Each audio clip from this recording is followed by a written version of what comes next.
All I ever wanted was the truth. Welcome to Trident Wargaming, a podcast dedicated to all aspects of tabletop wargaming. Your hosts are Bill and Andy.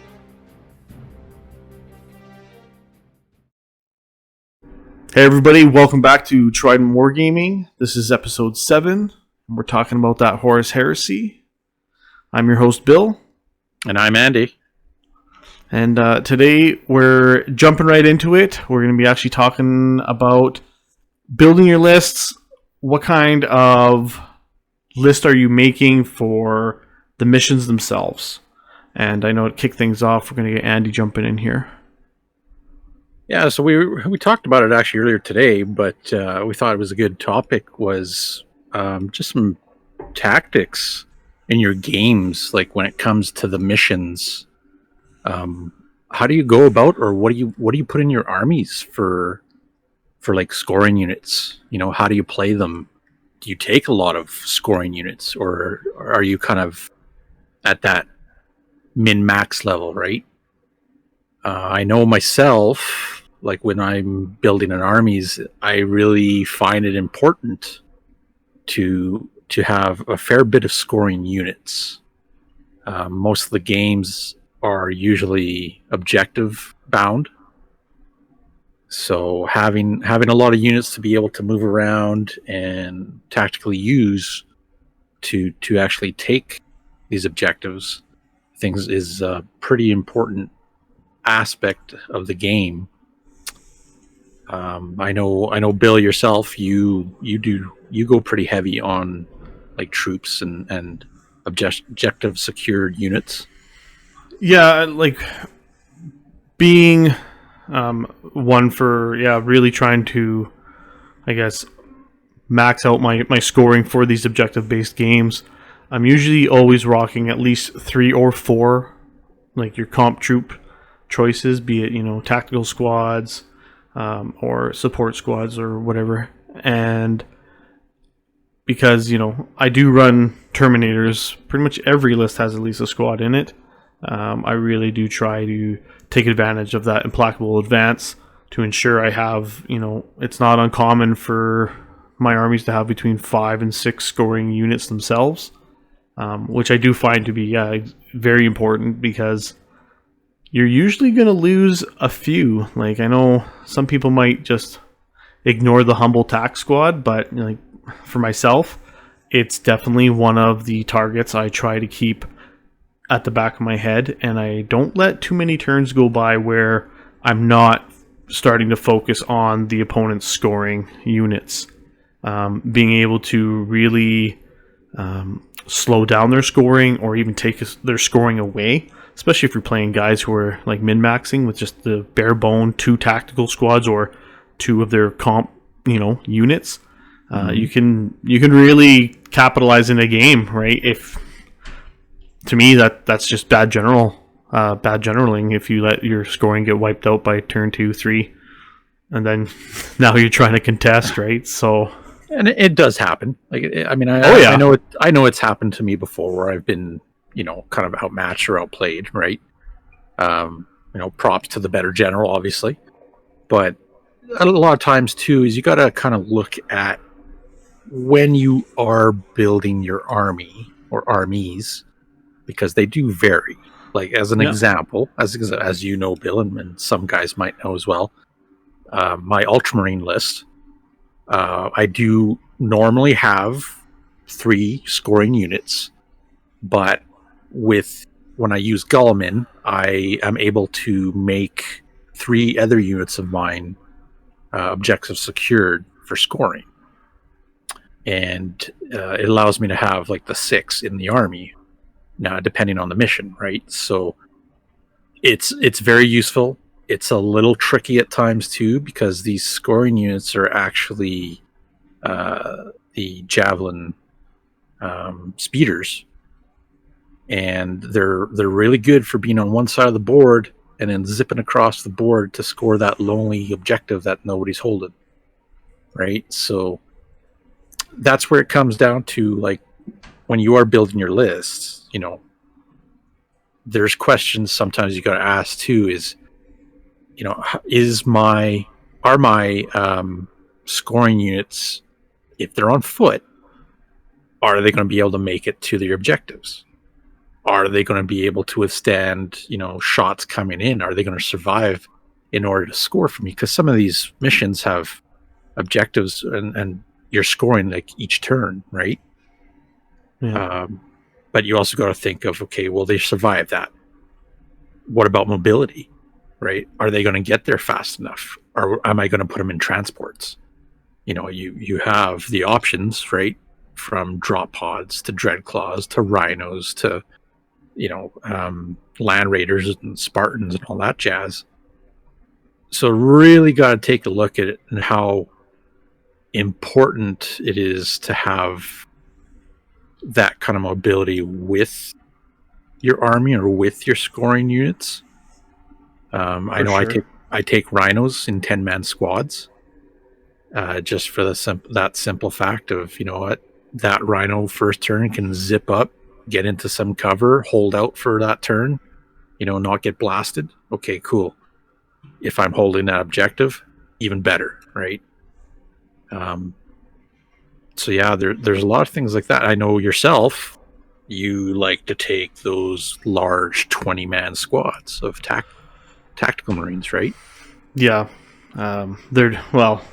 Especially for both my Iron Warriors and Space Wolves, they do have key rules. The Iron Warriors I'll talk about specifically here is, running the 3 20-man squads, having apothecaries inside them, having Legion of Exillas if I do get into a nasty combat spot, knowing I don't suffer any morale from the shooting, capitalizing on that Legion trait that they're known for, really lets me play them a lot differently than I would pretty much any other Legion, is because I don't really care if you've wiped out 15 out of my 16 Marines. I still have one guy sitting there, and now he's just going to hide behind cover or a wreck or something to score that objective. And yeah, that pillar, right? Yeah, it's a really nice feeling not having to worry about that ever. It really does make those squads very, very hard to kill because you are concentrating on them for multiple turns, trying to really throw, high AP, high strength if you can, just to completely negate that apothecary. But realistically, it's still just a tack squad. Yeah, okay, they got a lot of bolters and stuff like that, but there's so much more to the list that's doing actual, a lot of work that they do tend to get ignored. And then by the time, turn 3-4 rolls around and the opponent does start actually focusing on them, they're surprisingly resilient. So yeah, and there's a lot of things too with the scoring units and your troops, or the depending on like your army composition. Sometimes your Primarch will change what you can take as troops, right? So it's there's a lot of things to take in mind as well, like the positioning of your army as you're setting it up.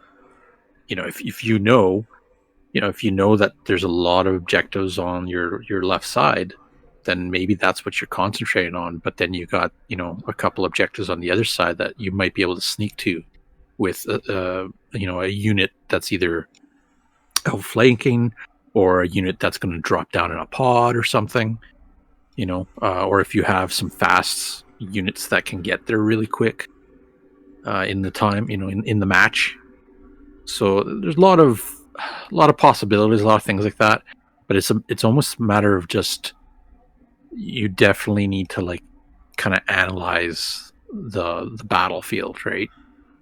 And even where your opponent, like if your opponent's stacking heavy on one side, okay, well, now you got to kind of make that decision. Okay, do I confront him and stack even heavier, or do I try to play the field and play that mission? Try to get as many objectives as I can, bait them. However, you got to go about it, right? A lot of times you'll find sometimes too is depending on the players you play against, sometimes the battle it gets so intense right off the bat that you might not actually have a lot left over after turn 2, turn 3, but you still might be able to pull off that win if you're scoring those points because your troops or your objective security units are still surviving. I remember a couple matches where I've kind of had to sacrifice certain units in order to keep scoring, right, throughout the turns. Otherwise, those scoring units would have been gone, and I wouldn't really have anything left. So it's a little tricky at times, but that's the challenge of the game, right? So, and even the missions. There's tons of missions out there, not just the missions in the red books or the rule book. But try different things. Definitely look at different transports, how mobile your army is, all the stuff I mentioned before. With that, like Bill, that is true. Even before you really start to capitalize on the field and the actual battlefield that you're about to play on, realistically, you should be building your army, picking the right, if you do run one, around how you actually want that army to play. Specifically, do you want to make your one army an all-comers list where you do have a decent amount of scoring units, but you're also not, giving away the farm, so to speak, due to kill points? There's things, especially if you're running into a multi-game event, be it a campaign or a tournament level style of event. Kill point games usually do pop up here and there, and you definitely don't want to be rocking the 13 to 16 kill points in your list, especially with some easy kill points, right? Like those minimum squads, more elite ones like support squads and veterans and whatnot. Sometimes running the 5-man just is not worth it because you can give up so many easy points. So there's a lot to consider before you even start rolling dice. How do you actually want that list to perform and start scoring to begin with? I know, Andy, you mentioned being able to make your javelins scoring, which is huge. Guilliman giving them implacable advance is a great rule, considering it doubles your scoring, and javelins being so mobile, right? Being able to flat out 18. A lot of people sometimes forget exactly how fast they can actually move in a turn, and it's won me some games contesting at the last moment, right? Having that kind of mobility in a scoring setting, I would probably be opting to go second as well to really take advantage of those units and the mobility. Going back to what Andy was also saying about transports and mobility, I think all transports are viable in the game for sure, from your lowly Rhino all the way up to a Spartan. But I think what really comes down to it is using the actual transport as it's intended, right? Myself, it's a cheap, easy, take the hits from my squad vehicle. Like if I am taking rhinos, right, with my 10-man squads, it's usually very bare bones. I'm super cheap and cheerful, with a lot of my units, as you're probably getting the idea of. So I don't even take dozer blades on my tanks. If I do have a combat orientated squad in a Land Raider or a Spartan, I probably will take a dozer blade on that in particular, but that's probably it for as far as dozer blades go. Even Armored Ceramite I'd really only ever consider on a Land Raider or a Spartan. I myself, I don't feel it's a very viable option on most vehicles. So, especially on like your Sicarans and Dreadnoughts and whatnot, it's just, I don't know. So, that even going to the Spartan, right? Like, most things that can deal with a Spartan these days, and let's be real, everybody has something. Everybody's got a tool for the job. So be it a Venator or a Lightning or a Xiphon or, machine killer vets, or just insert your Spartan killer here. That goes to ask, like, is a flare shield even worth the points that you're going to pay? Being 45 points, it's a big chunk of real estate in a list, and I know people are probably going, well, yeah, but front arc -1 strength, -2 to blasts. I get that. It's great, but again, if you're playing experienced players, they're always going to have more than one weapon threat, and it's not always in your front arc. Like, okay, so we're playing Dawn of War. I'm deploying my strength 8 weapons in each corner of my table edges, and you can't face both. You have to choose. So no matter what, strength 8 is hitting your flank, right? It is going to glance you, and being able to bring on your lightning flyer and come in at some pretty steep angles when you can actually like get half your plane on the flank. Well, yeah, I'm going to fire these Kraken penetrators in your flank. It's just, I've been playing against Spartans for so long. I'm starting to go, well, it's probably not worth the extra points. Armored Ceramite on it, again, like I said, hands down, sure. But yeah, I'm really starting to want to save as many points as I can throughout my list to let me take more. Because, quantity is a quality all of its own as well, especially in scoring games when everything's like a contesting unit, a denial unit, I should say. But if you're going with more scoring units, of course, but also the fact that when you start really looking at your army and you start trimming some of the fat, you start bringing more guns to the table too, right? Like, for sure, you've put in an extra speeder bike or a javelin speeder with cyclone missile launchers on it. Oh, that's great. That's more weaponry to use, right? So, it makes sense to me for sure. Like, even today, I was kind of working on the White Scars list and built it, and then we were talking earlier and started kind of just trimming. And next, what? I've got a couple extra models or units or things that I can put into the army to make it more effective. So, yeah, it's definitely a good way of looking at it. But lots of choices, lots of options. Let us know what you guys think. It'd be great to hear how you guys go about building your lists and how you deal with scoring, and even against your opponent. How are you preventing them? Are you targeting their scoring units more at the beginning of the turn or throughout the game, or however you do it? So, yeah, definitely. I know. Yeah, we definitely would like to hear from you guys more. It actually just kind of leads into our next little topic.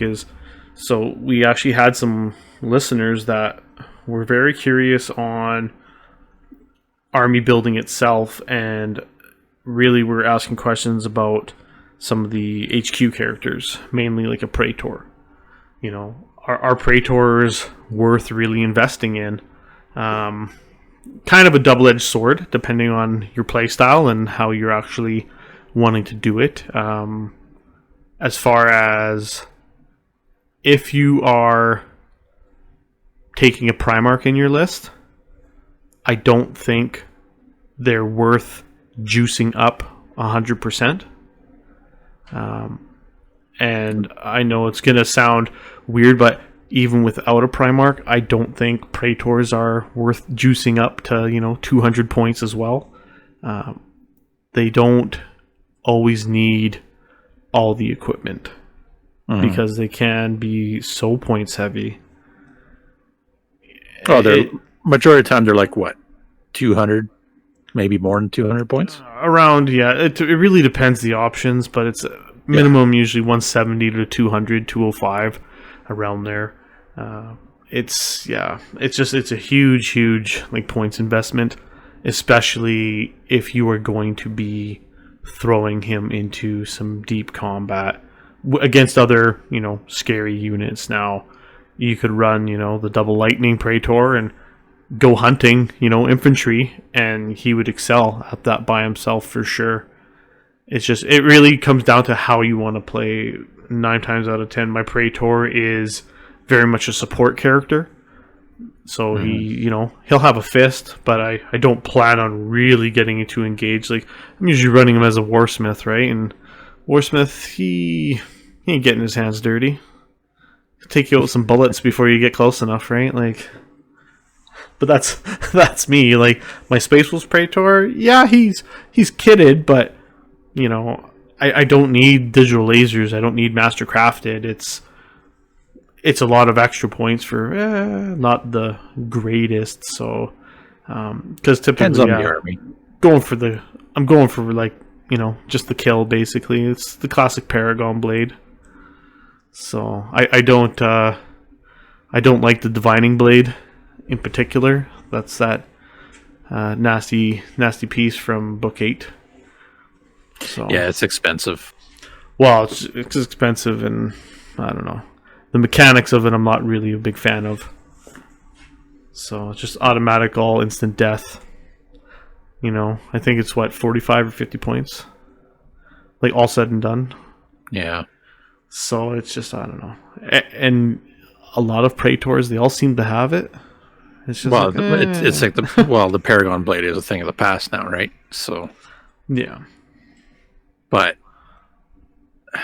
did they bring that weapon out, due to the demons of the Runestorm? I think so. Yeah, well, they definitely, it helps quite a bit.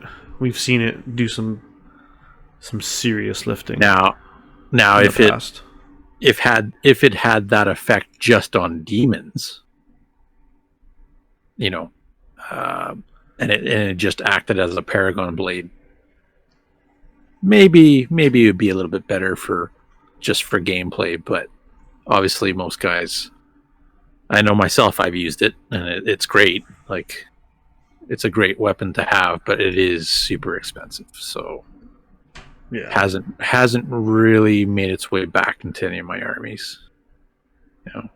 Got to play with the new toys a little bit to see what they're like. So. Well, that is true. That is a good point actually to make. Right. For sure. But I'm sure people, hopefully they'll comment, and I'm sure people like the weapon. Well, and that's the biggest thing. Like, obviously, being picky and scrimping points as much as I'm sounding here. Rule of cool above all else, like, is still the number one factor. Like, I do take a servo arm on my Warsmith because it looks cool, right? Is it worth the points? Probably not. Definitely not. But it still looks cool because we can't let Iron Hands have all the cool tech, right? Like, my favorite quote is, "What is an Iron Hand compared to an Iron Warrior that wields it?" So it's just yeah. That was for you, Dan. Yeah, I was just gonna say. But yeah, it's just rule of cool still does apply for your Praetors and whatnot. It's a big factor. But yeah, do you need an Iron Halo? Do you need a Cyber Familiar as well? Probably not. I'm cheap. I'll go Refractor Field. Maybe Cyber Familiar. Maybe. But save those points. Sometimes they're just too heavy. But it's also good to see other characters, like, having characters come out with the other weaponry that you rarely ever see. like Yep. the charnable blade.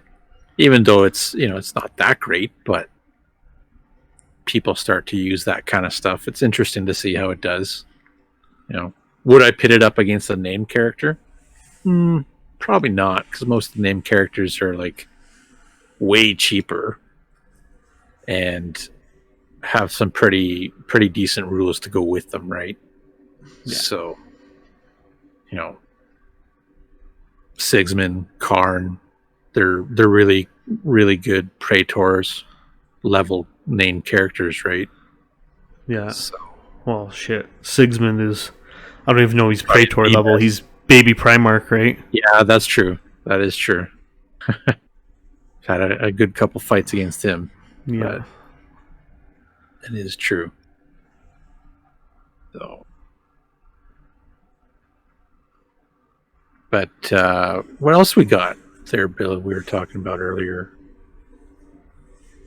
Well, continuing on with how some of the listeners, another point that was brought up was getting, and we did touch base a little bit about this in our transport thing, but really getting the most out of your Spartan, or your, in this particular instance, like your Death Star delivery system. One guy asked, like, is it worth dropping in a Charybdis? Is it worth taking a Spartan? Should I just try to deep strike in, all in? Very, it really depends on, obviously, the list that you're trying to play with and create. 9 times out of 10, you're going to be deep striking turn 2. So, when we were kind of chatting about that, deep strike obviously isn't quite the way. I personally think the best delivery for any combat unit, Death Star or whatnot, is probably a Charybdis.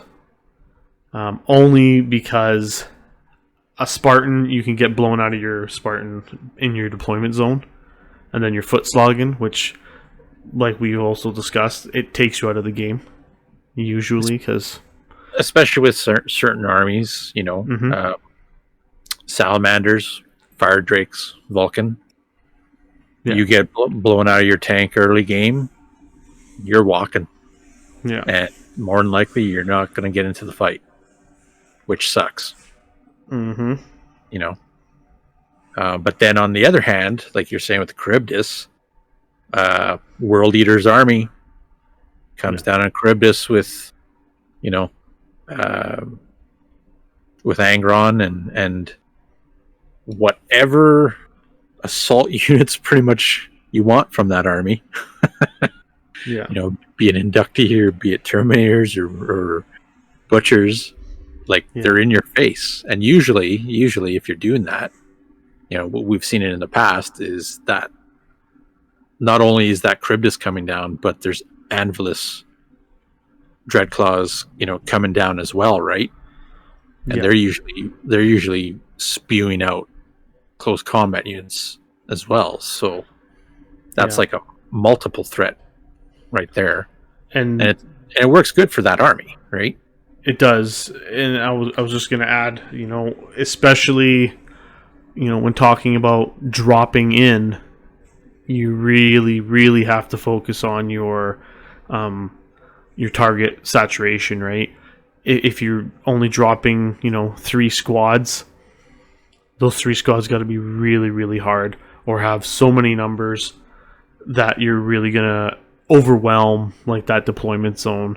So it really, it did kind of kick off a large discussion based on, well, what other things do you want to take in your list, right? Like if you're running, and this particular one was bouncing ideas around with a World Eaters list, but if you are going to be taking that, I always recommend a Leviathan in a pod, especially just throwing that ball of hate in someone's backline. That's a hard target. Yeah, it is hard, and there's tons of different options for loadout.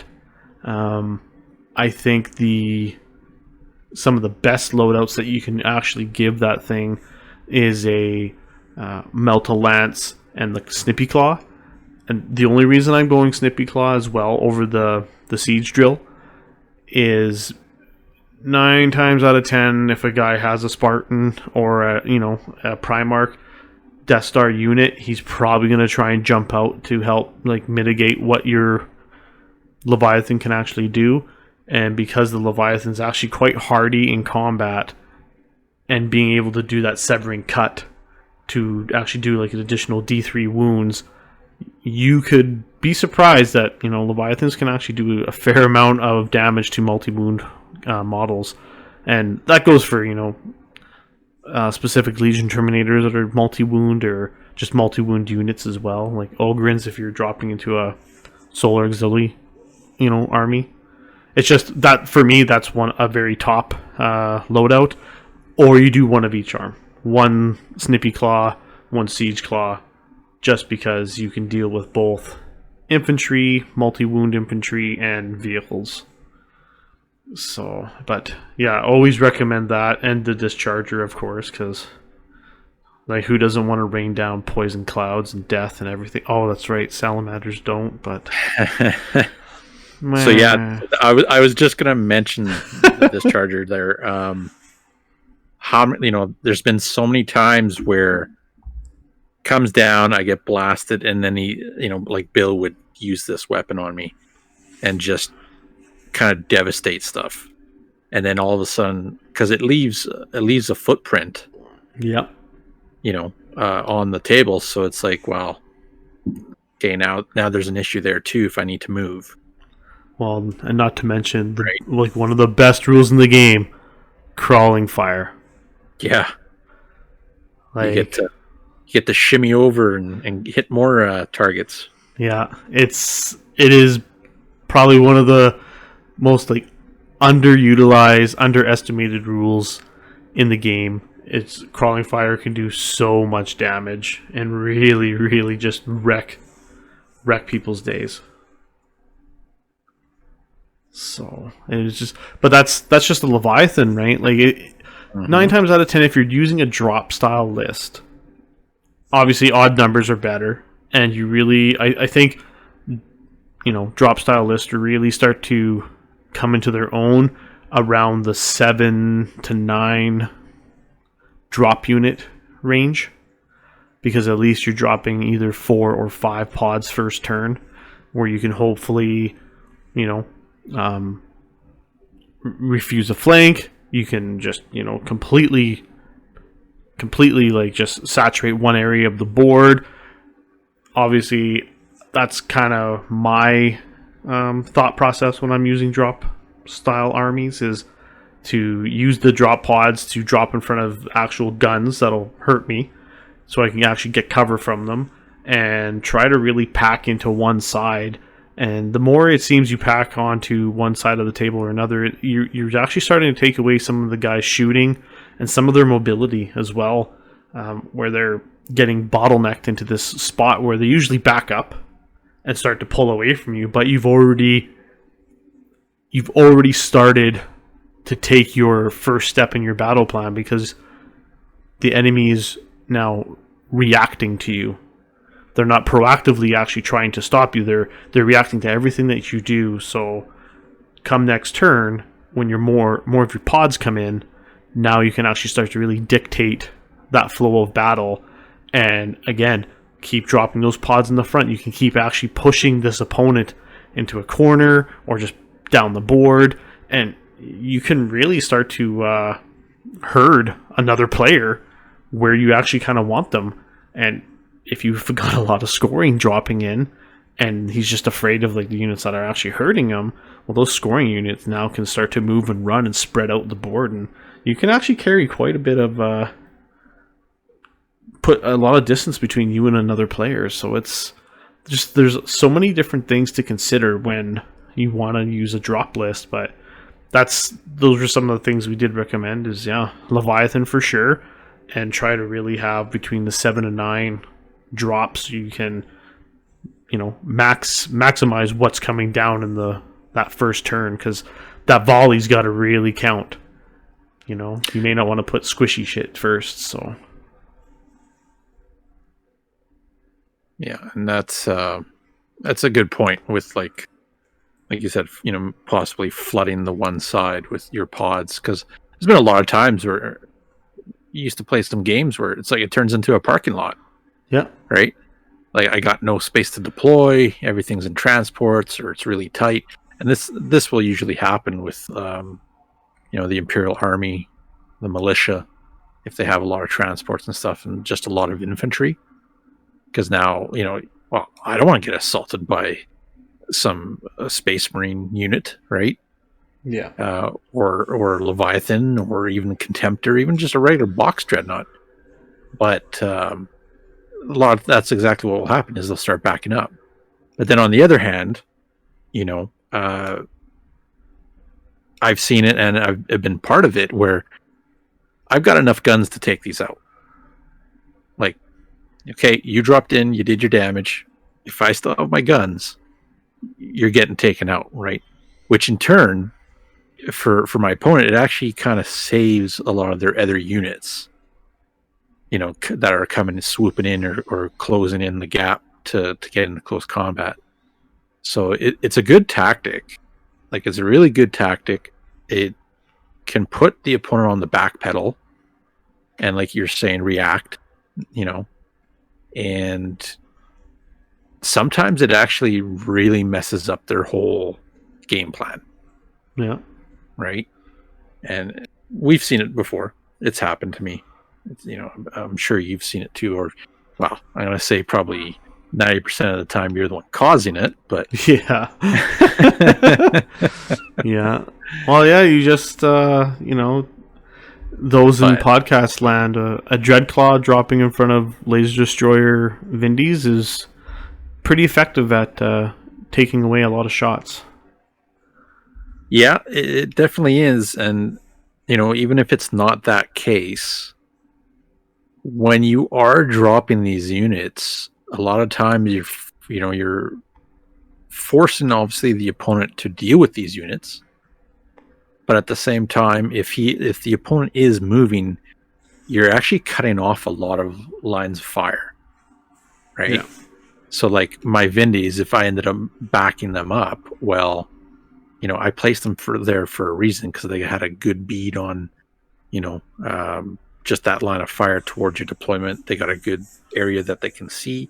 Well, now that's changed. So essentially, if they do survive, then it's put them out of position for maybe 2 turns. Yeah. So really, really good tactic if you have that plan of doing like a drop list. Bang out a couple lists, try stuff out, try different units in your drop pods, try the Dreadclaws, try the Anvilus. There are some units that just deep strike on their own. Yeah. Don't be afraid to deep strike javelins. Stuff like that. Anything that has deep strike. I'm pretty sure, yeah, javelins have deep strike. I'm pretty sure they do. Wow, and don't forget box knots dropping in regular Legion drop pods. Yes. Which is so nice. It's so cheap. The humble box knot, I think, really gets overshadowed by Contemptors. And that box knot being able to take... So, my favorite thing was Flamestorm cannons and heavy flamers on a box knot. So, it's a barbecue knot now.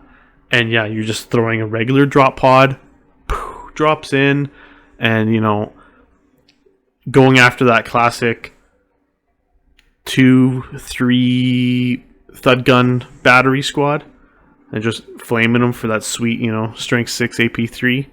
And yeah, okay, so you're still wounding on 5s and whatnot, but it's just auto hits. Makes it really nice. And if you are, for instance, salamanders, well, even better. Now you're strength 7 with that flamestorm cannon wounding on 4s. It's just like, wow, like, can do a lot of damage, and you can usually kill at least a couple models and get the template to actually take out some of the gunners and knock out probably a gun easy. So it's just, yeah, it can't be downplayed. It's just it's such a good option to be able to throw these very iconic units on the board for very cheap as well. Like you're usually spending around the 150, 160 mark, including the pod. So you can really, you can stack 2 or 3 of them in a list if you really want to. But the elite slot being very a slot that's very competitive in the sense of there's Terminators, there's Vets, there's Thud Guns, Apothecaries, everything that's in the elites you always want multiples of. It's just, there's try and always squeeze maybe 1 or 2 of those bad boys in because they'll do work and you will be impressed. And there is another transport that we've actually forgotten to mention.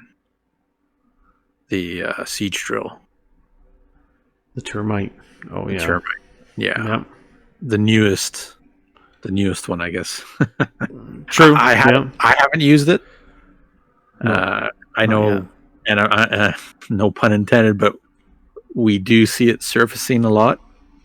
In yeah, exactly. In a lot of players' lists. Yeah. Right. I know in our community we've seen it pop out quite a few times, and usually it has a whole bunch of hoplites in it. But this is very true. Yeah. So it's another option, right? It's another option that you can use for different units and whatnot. But again, essentially does the same kind of thing. Yeah. So. It's depending how hard you want to go. You can use drop pods and termites together because they are included as separate drop counts, which is kind of cool, right? So guaranteed you're always having a pod, half your pods rounding up come in, and same thing with your termites. So, if you just got one termite, that termite will come in. And it's another way to just guarantee you are getting another squad up close and personal. But the mechanics around the termite is what makes it, I think, really, really interesting, is being able to displace and push guys around is pretty cool. There's not actually much in the game that does that other than, your Thunder Blitz or Tank Shocks and stuff like that. But being able to do it with the transport is actually pretty neat. My only gripe about it is I wish, drop pods would kind of do the same. When you're dropping in, right? Like you're flying in from orbit, you're all the way down screaming until the very end when they fire, the retro boosters. But how cool would it be to be able to actually drop into units and actually displace them around as your doors fly open and your Marines are coming out, right? Like, just to me that screams like super, super iconic. That would be ugly. Just a scene, right? Like, yeah, just so good. I think it would actually make drop pods a lot better too, right? Like, not saying that they aren't great. It's just it would definitely. Well, you would see a lot of people use them. Yeah. Oh, probably for sure. Especially if you're packing any support squads with flamers like that. I would love to do that, right? Just displace guys over to like one big pile and then just land that next pod kind of close but far away enough where you can just disembark and just mass flamers. It's just you could do such wonderful things. Yeah, no, that's a interesting idea for them. Yeah, definitely some cool takes. But yeah, again, we want to hear from you guys. Do you guys run Orbital Assault? Do you like it? Do you run even a Rite of War in your list at all? There are lists that I do make sometimes that just don't even have one. Yeah. Sometimes the limitation isn't worth the bonus. So it's kind of nice to just freebird it. I don't think I really ran one for a long, long time. Yeah. Just kind of doesn't fit the flow of my list, right? My army. So, yeah. But you're always tinkering. Always tinkering. Exactly. Exactly. I know one of the other things that we actually wanted to talk about tonight was gaming and having these league setups in your local. Or if you don't have one yet, obviously, COVID willing, once it goes away, if you are wanting to set up a league, I guess we can talk about kind of somewhat of the steps to take to actually be able to facilitate a league,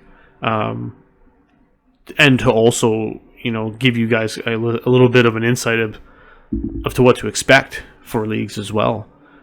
I know running several that we've been involved with over the last few years, one of the biggest things is getting that player involvement. And what I mean by that is having players that are dedicated to the timeline that you are setting up within your league. So you'll want to, have pairings for your league, for matches, and you'll, if you actually want to get some decent progress out of your league, a game every 2 weeks is pretty decent. Sometimes a game every 3 weeks might seem better, but it really, you got to think, if you're playing 6 games, this is a few months that you're going to be dedicating some time to. So I know historically we've found every 2 weeks, it's usually 6 to 8 games. So you're playing for, better part of 3 months. And then if you want to have breaks in between, it's, it does take a lot of time to facilitate and get them going. But once you get a like-minded group of people who are dedicated to actually play, and you have, some guidelines set up, like, okay, guys, you're going to rotate through your games and everyone's going to play everyone. It's important, I think, to start with that in mind anyways. Yeah, and another, important fact is like being quite active with who's in the league or who's in the community, right? Like, yeah. you being the person who is running it or setting it up. If you have other members that could help you and that are actually going to be, active and supportive of what you're trying to accomplish, that's even better, right? It could be, it could be a fair bit of work for one person, and we've seen it. We both know. But when you have that support, and not only just support of other, community leaders or league, guys who are running the league, if you have a lot of the support from the players as well, it's important to kind of set up almost a sense of like you're trying to have something for these guys to communicate with, make sure you're explaining yourself quite well to these players that, hey, you know what, you guys need to talk to your opponents, set up your dates, talk about your game, and a lot of times this could create some good bonding and friendships with players involved, and new ideas come about it too. 100%. It's definitely really important to, be active on your page or site or whatever, however you're doing it or going about it. Yeah. Maybe you have a messenger group that everybody's involved in. Keep that chat group going. Keep posting. Keep info flowing. It's very important because like I'm and so is Bill. We're in like a lot of different gaming pages, and there's some pages that are just, they're silent, right? Yeah. And granted, okay, so COVID, I get it, but people are still working on things. Some systems you're able to play right now on Tabletop Simulator, right? Like, that's what we did with Legion. But players and community leaders and stuff like that, if they're being active, that's keeping the drive for it. So then when there is a league, people are hyped. There's a hype to it. People are excited. Okay, there's a league happening. This is awesome. I get to play a whole bunch of other players. I want to try this new army out. I want to build lists. It gets you into the zone to practice with your army, right? You win or you lose, it's not going to matter. You're learning that army. You're learning how to play, and you're having those good battles with other opponents or even other armies that you have not played against. And of course, there's a different skill level of players too. But you end up playing these different players. They teach you things. You learn things. Maybe you're the one teaching other people things, which in turn is great because, if you can do that, a lot of people appreciate that, right? So definitely as a community leader, as an event or a league organizer or host, whatever you want to call it, whatever it's called for you guys, definitely need to be, super involved with player base and with other potential community leads as well. Have a game plan. Yeah, it's definitely important to do that. Player engagement is huge. Being a community leader, you should be an example of the players you're trying to attract. So, you should be fully painted. You should be one of the best guys to play. Obviously approachable and friendly in your games, because these are the qualities you're looking for in other players, especially when you're playing and facilitating in these leagues. I know a couple different game systems that they kind of were running very open pairing, where you kind of just kind of call out whoever you want to play, and that's fine. I see the merit to it, but myself, we always were very kind of, I don't want to say strict, but we followed a very kind of a rigid plan where everybody plays everybody, and the reason for that is to ensure, being a league, we're trying to get these players to mingle, so you do get a little taste of everybody out there. Again, different skill levels, different armies, but you get to play everybody, and everybody kind of at least knows everybody. They have to put a face to the name on a Facebook page or a website or whatever you're using to run it. Facebook pages are super easy to do, and are probably the easiest and quickest way to set up an actual local league. Just because it's one main point, or a group is just, it's a one main point of contact, which is easy to make your announcements, tag everybody, and kind of roll out from there. Get them to, message their feedbacks, the results from their games. It all makes it very easy for tracking. But it's just the community involvement and the player engagement amongst themselves and between you and them as well it's just very, very, very, very important. That's probably number one for if you're doing league stuff. After that, totally comes to swag and other stuff, right? Especially if you can roll any funds that you do generate into a prize pool, where someone gets some swag out of it. Yeah, and if you're able to get every player some swag, that's even better, right? Yeah. Depending on your situation, depending on your league, depending on how you set it up, right? Sometimes it's just depending on the type of league, So entirely with the league organizers doing, you just got to figure that kind of out for yourselves, right? But it's one of those topics that you definitely, people might not really see what's going on behind the scenes sometimes, right? there are some organizers out there that have a lot of skill with bringing things to life, and it's events and leagues and campaigns and all that stuff, right? Yeah, if you're into the heresy scene, there's a lot of different groups that they've made their own content.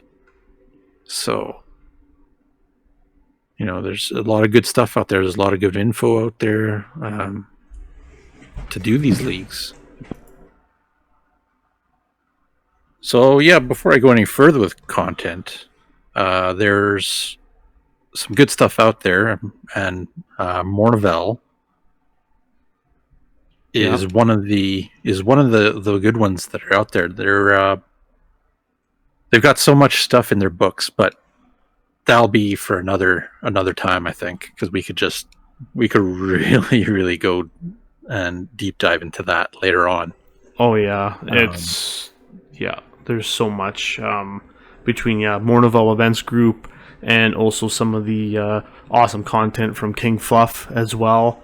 We'll deep dive into it, and we'll kind of get into all the different options that you can use for your games to play.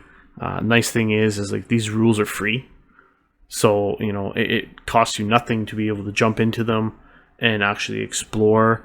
Another awesome group is the Aussie 30K group, and like Andrew Hollis has been deeply involved with bringing out a lot of solid content as well. But again, we will definitely be jumping into that next episode. So definitely stay tuned, and send us your comments. Let us know what you think, and thank you for tuning in. Yeah, and don't forget to check out our Instagram, Facebook page, YouTube, all that stuff. It's all in the description. Yes. But yeah, we will catch you on the next episode.